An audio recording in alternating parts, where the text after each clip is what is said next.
everyone, this is Cinema. And this is Johannes. And you're watching Board Gaming Ramblings. Welcome back to Keep or Cull, the show where we play all the games and decide whether to keep them or cull them out of the collection.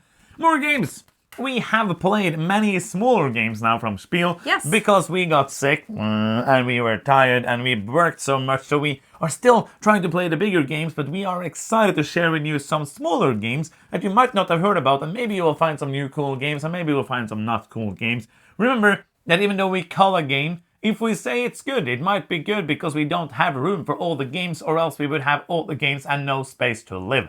That's because right. we also like moving around in our apartment and not just standing in one space because there's board games everywhere. That's true. Are you excited? Yes. For games? I'm actually not sitting on a chair right now. I'm sitting on on a board pile games. of board, like a throne of board games. Game of throne of board games. Yes. Okay, do you want to begin? Yeah. Let's do the first one. Let's do Dro Polter. Dro Polter. 1, 2, 3, boom! Double keep. This is a forever keep. Oh yeah, this is so good. Yes. This might be, this is one of the best Oink games there is. And it's just silly fun. It's a one-handed dexterity game. Yes. You can show it. And you put all the stuff in your hand, and we flip over a card, and then you get an instruction of removing some of the pieces from your hand.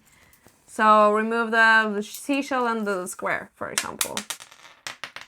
And if you're the first to do that, you will get points in forms of bells, and you will also keep them in your hand. And if you lose the bells, you actually lose your points, and the first player to get to 5 points is the winner of the game. This is super fun. This is good.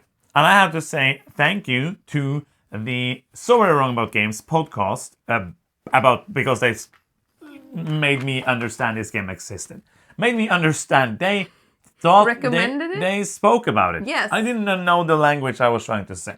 Next up is Dinky Dungeon. This is a very small little card game. It says fight, steal, take it all. 1, 2, 3, boom. Double Cull. It was fine. Yeah.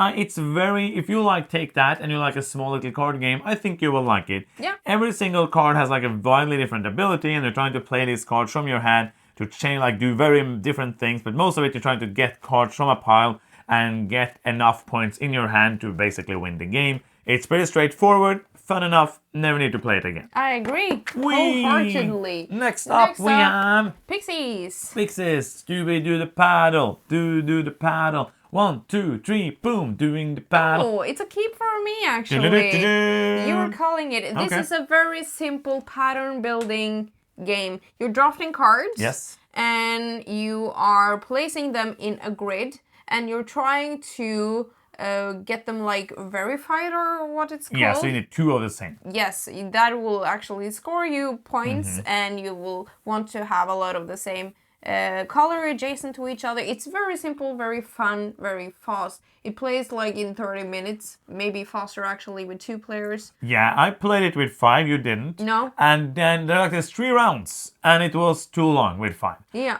But I would say maybe 3 would be the best, because with 2 it's kind of like too simple of a draft.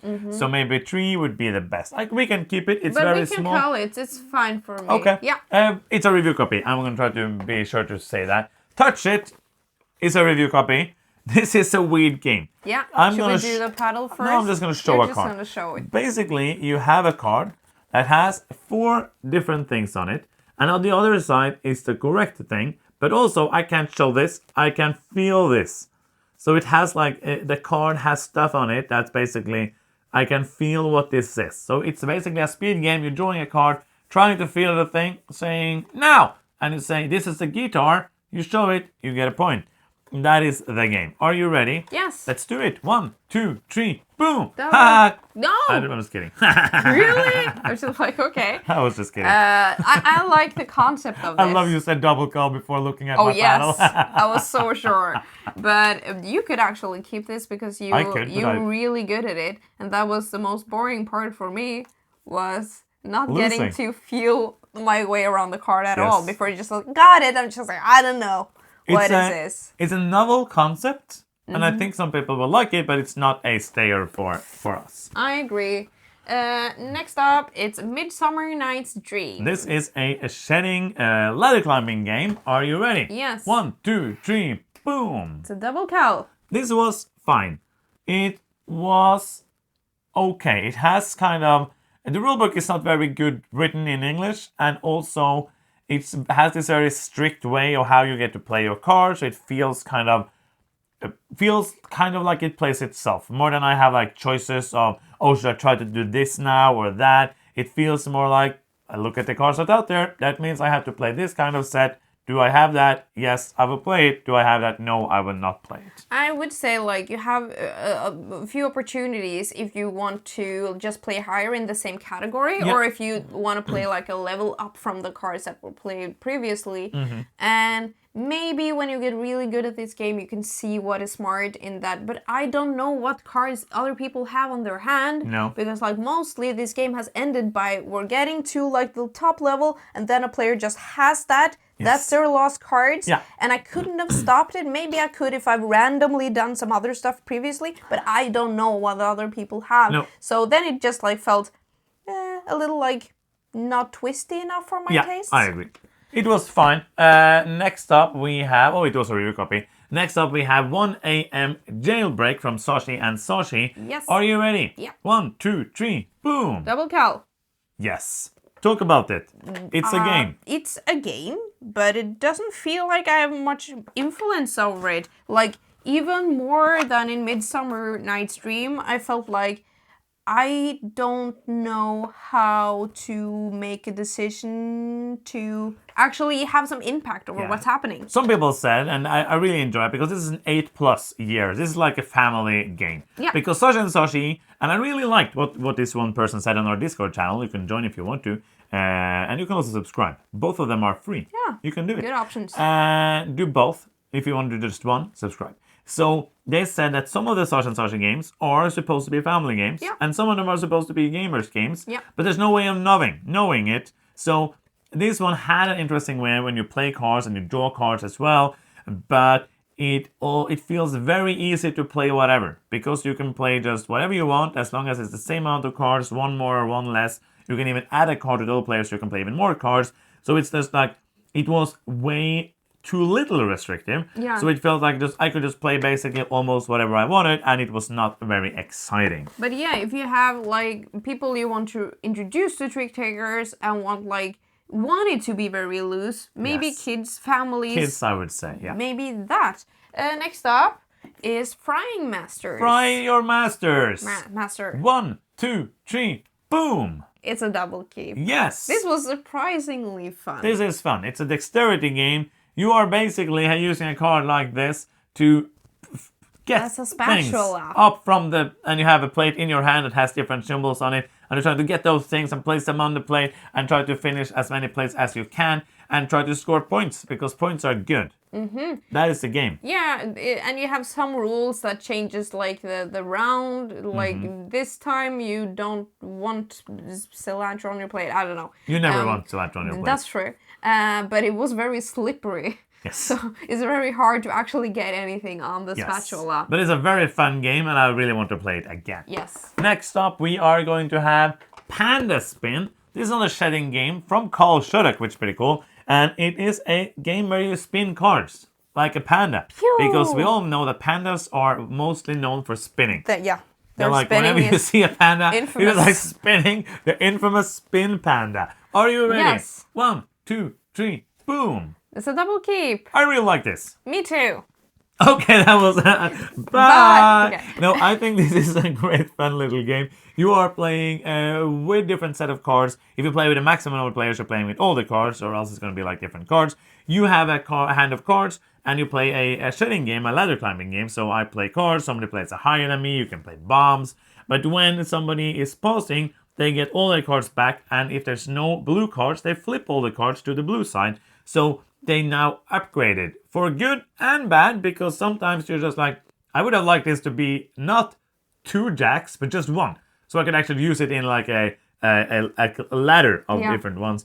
But it is very unique, interesting. It also has these elemental cards that can insta-win a hand, but then you have to draw cards. It's just very fun. Yeah, I really like this one. The other game that came out maybe last year or a few years ago, the one that was like Scout but not Pass. This was kind of like that, but fun for me. Yeah. And it's very quick as well. 25 minutes, the box says. Yeah, that's a lie. It takes more. Oh, it takes So it's more. not very quick. It takes like 45 minutes. Oh, it does? Yes. Okay. Like most of these do when you... Maybe if you play them many times, you can get it down. But Panda Spin, really fun game that I really like. Oh, is it me now? Yes. It's you Doodle Puzzle. It's a doodle and a puzzle together. Oh, yes. This was a review copy. This was a review copy. This is a review copy. Okay, are you ready? Yeah. 1, 2, 3, boom! It's a double Cull. I like drawing games now. I don't know why, but some of them I really like. But mostly 2. Doodle Dash and Pictomania. Yeah. This Those one are really good. I really enjoy the concept of. Basically, you have a slate where you draw. So one person is going to be the guesser, one is going to be the baddie, and one is going to be the other is going to be the drawers. And then it's not like a hidden role, so everybody knows who is everything. I get to draw, and there is like 6 panels, and I have to draw it like it's one piece of paper. And then we basically take parts of all the players' drawings and place it in the middle in one drawing. And then the baddie gets to erase something and draw something on one slate and on the other slate. And then the guesser has to guess, which is impossible because it's hard enough without the baddie. Yes. I think, and there is a cooperative version. I basically, Yes. if I were to play this again, I would play that version every time. That was hard enough. Yes, you don't, if everyone in your group is an artist, maybe you need the baddie, but without that, you don't, because it's impossible to guess.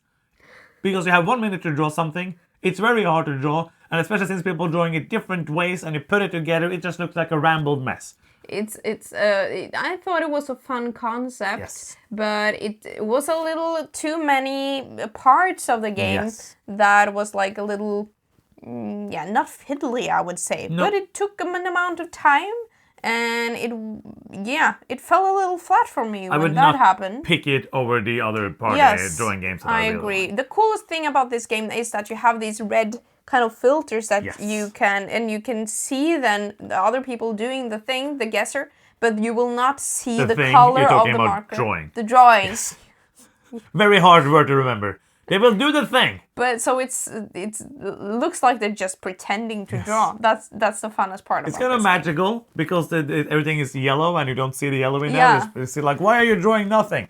Next up, we're going to have Dirt and Glory. This is another a review copy from a new publisher, Pink Troubadour. Are you ready? Yes. 1, 2, 3, boom. So double keep. This is a good game. Yeah. This is a surprisingly really good game. Yes. It is a push your luck game. It's kind of like blackjack. You have like a set number that you want to be closest to, but not exceed. And every time it's your turn, you flip a card in your deck and you have like, you know kind of what numbers you have. And during the game, you will also get more cards that adds different numbers and also different abilities that you can use. And it was super fun. Yeah, I just enjoy my time playing it. I played it now 5 or 6 times, so it's not going to be... I don't need to play it now, but I know I'm going to play this because it's very simple to teach.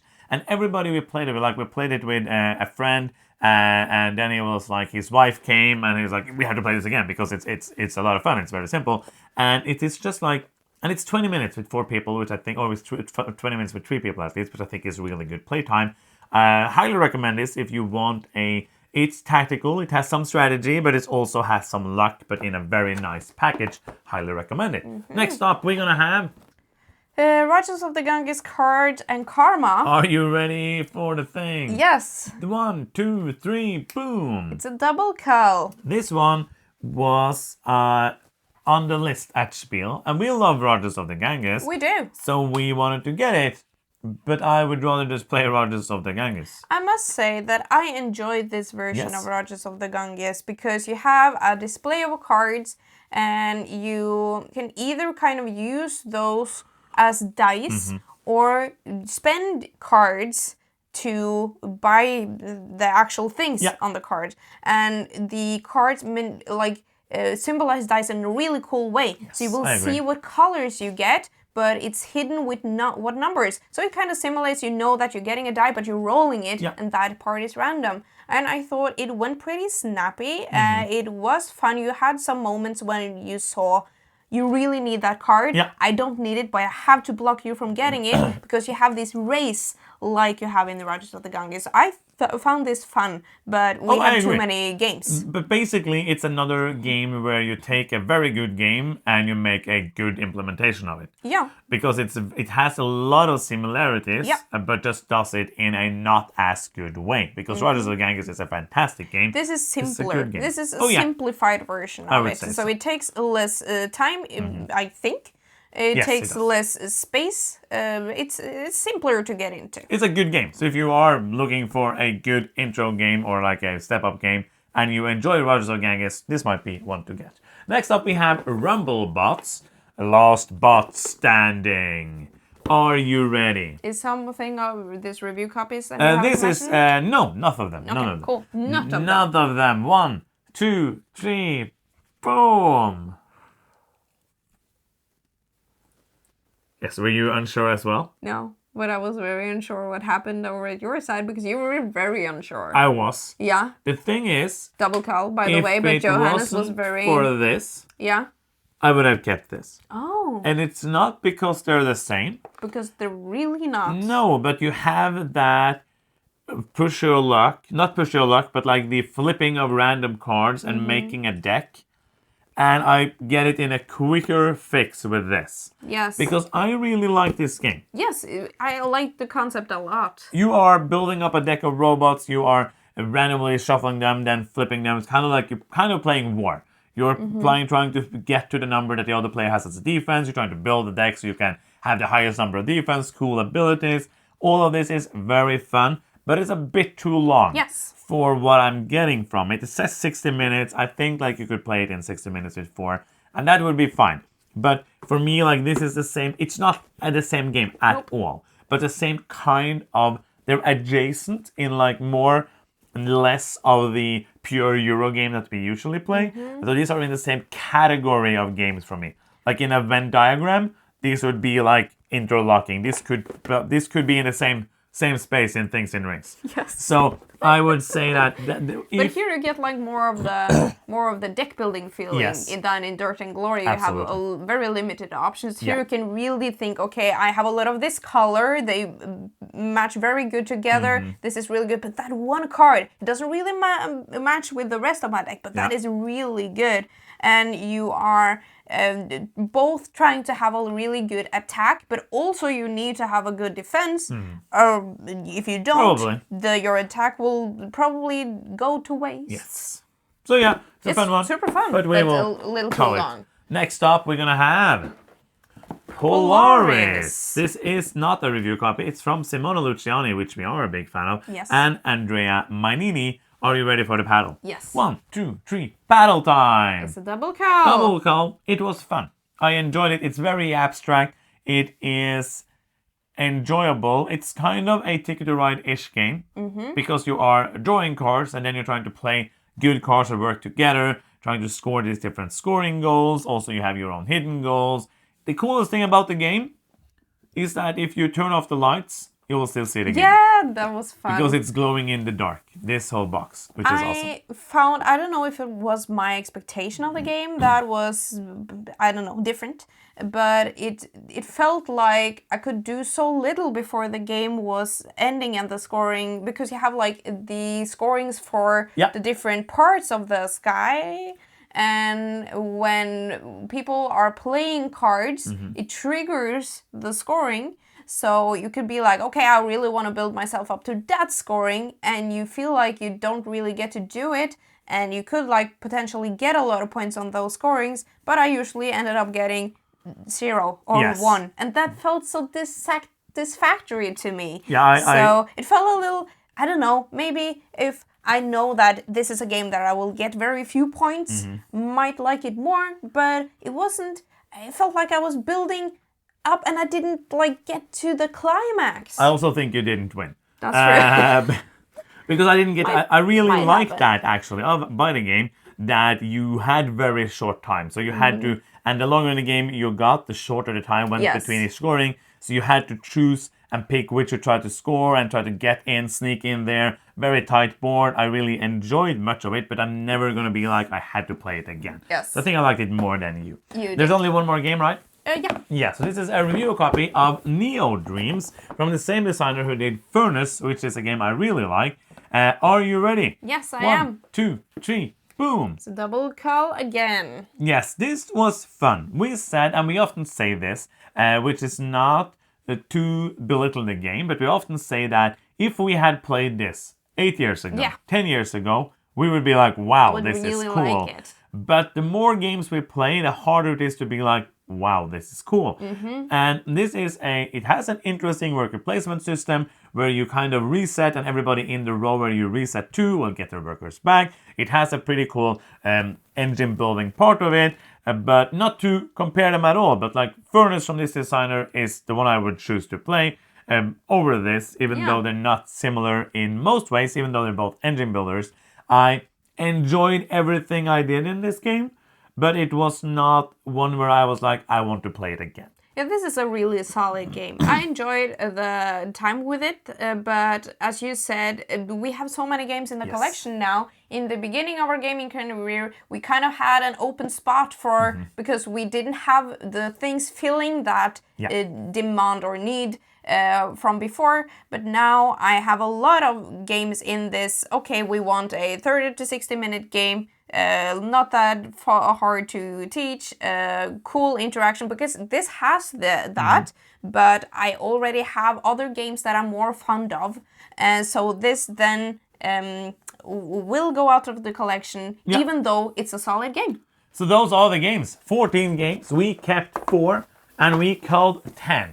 So what do you feel is the best and worst experience? For me, I think Dro Polter is going to be the best experience. And the worst might be 1 AM Jailbreak, because I was hoping it would be more than it was. I have to agree with you on that, and also the first time that we played Frying Monster, because we had a friend that cheated, that makes it even more fun. It was hilarious, and we loved it. Subscribe to the channel. That's the end of the show. Thank you so much for watching. I'm Johannes. I'm Cinema. And you've been watching Board Gaming Ramblings, and bye-bye.